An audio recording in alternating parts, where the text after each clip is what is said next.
আমাদের দেশে ধর্মের নামে, রাজনীতির নামে, বিনোদনের নামে যে পরিমাণ শব্দ সন্ত্রাস হয়, পৃথিবীর কোন দেশে কোন সভ্য সমাজে সেগুলো মানুষ কল্পনা থেকে, যেই জাতিকে ইংরেজরা 200 বছর গোলাম বানিয়ে রেখেছে ভারতবর্ষকে, আমরা তাদের কালচারকে টাকা পয়সা দিয়ে আমদানি করে সেটাকে আমরা প্রমোট করি, সেটাকে আমরা ডেভেলপ করি। এর সাথে দুঃখজনক কি হতে পারে বলেন?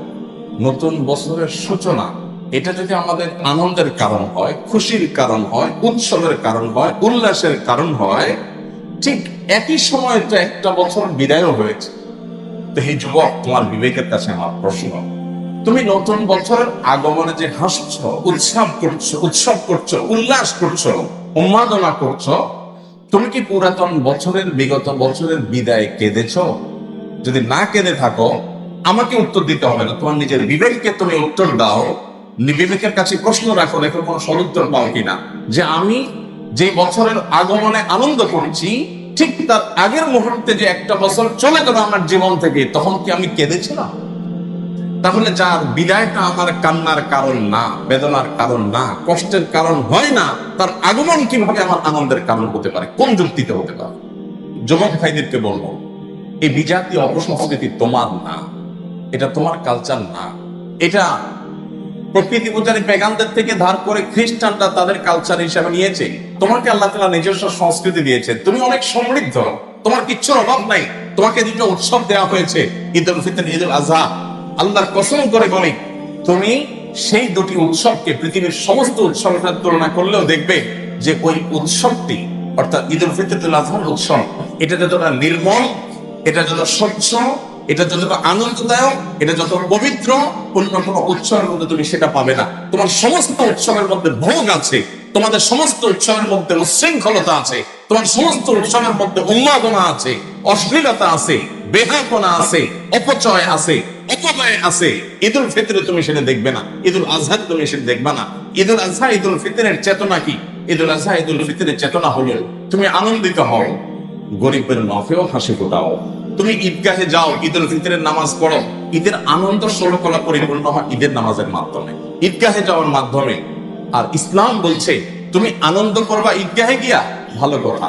তার আগে তুমি গরিবের বাসায় যাকাতুল ফিতর বা সদকায়ে ফিতরা দিয়া গরিবের বাসায় হাসির ব্যবস্থা করো, তারপরে তুমি হাসো। ইসলাম বলে ঈদুল আজহা তুমি হাসতে চাও, খুশি হইতে চাও, গোশত খেতে চাও, খাও, আল্লাহ তোমাকে সে সুযোগ দিয়েছেন। তবে মনে রাখবে, তোমার গোশতের একটা অংশ গরিব অভাবী মানুষকে দিবে তুমি, এবং তাদের মুখে হাসি ফোটার ব্যবস্থা করবে, তারপর তুমি হাসবে। এ হলো ইসলাম তোমাকে যে উৎসব দিয়েছে, সেই উৎসব, সেখানে ভোগ আছে, সেখানে ত্যাগ আছে, সেখানে মোরালিটি আছে, সেখানে নৈতিকতা আছে। তুমি যে বর্ষবরণের উৎসবে নামছো, এখানে পশুদের মতো উন্মাদনা আছে, মাতলামি আছে, উচ্ছৃঙ্খলতা আছে, সীমালঙ্ঘন আছে, বাড়াবাড়ি আছে, অপচয় আছে, অপব্যয় আছে, মানুষের ক্ষতি আছে। এখানে কোনো কল্যাণ মানব জাতির চুল পরিমাণ কেউ দেখাতে পারবে না। যুবক যখন আকাশে টাকা উড়িয়ে পড়াচ্ছে ছাদ থেকে, ওই বিল্ডিং এর নিচেই সে তাকালে হয়তো দেখবে কোনো বনি আদম শুয়ে আছে, তার গায়ে শীত নিবারণ করবার কাপড় নাই। হয়তো ওই ভবনের নিচেই সে খোঁজ করলে রাস্তার আশেপাশে ফুটপাতে পাবে কোন অসহায় গরিব শিশু, গরিব মায়ের শিশু মাকে জিজ্ঞেস করছে, মা আকাশে এগুলো কি? প্রতি বছর এই ফানুসের আগুনের 10 জায়গা, 20 জায়গা, 25 জায়গায়, বিভিন্ন জায়গায় এরকম আগুন লাগে। ফায়ার সার্ভিস এবং সিভিল ডিফেন্সের লোকেরা সারা বছর আগুন নিবারণের কাজে তারা ব্যস্ত থাকে। সবচেয়ে বেশি তাদেরকে ব্যস্ত থাকতে দেখা যায় এই সময়, এবং প্রতি বছর 31st নাইট আসার আগে ফায়ার সার্ভিস এবং সিভিল ডিফেন্সের পক্ষ থেকে সতর্ক করা হয় যেন যে কোনো মূল্যে ফানুস উড়ানো বন্ধ করা হয়। আপনি অবাক হবেন যে যুবকরা যারা নিজেদেরকে অনেক বিজ্ঞান মানুষকে মনে করে, শিক্ষিত মনে করে, কলেজ বিশ্ববিদ্যালয়ে পড়ে, সেই সমস্ত যুবকদের কেউ যখন এটাতে লিপ্ত হয়, আমার কাছে অবাক লাগে এই সমাজ যাচ্ছে কোথায়।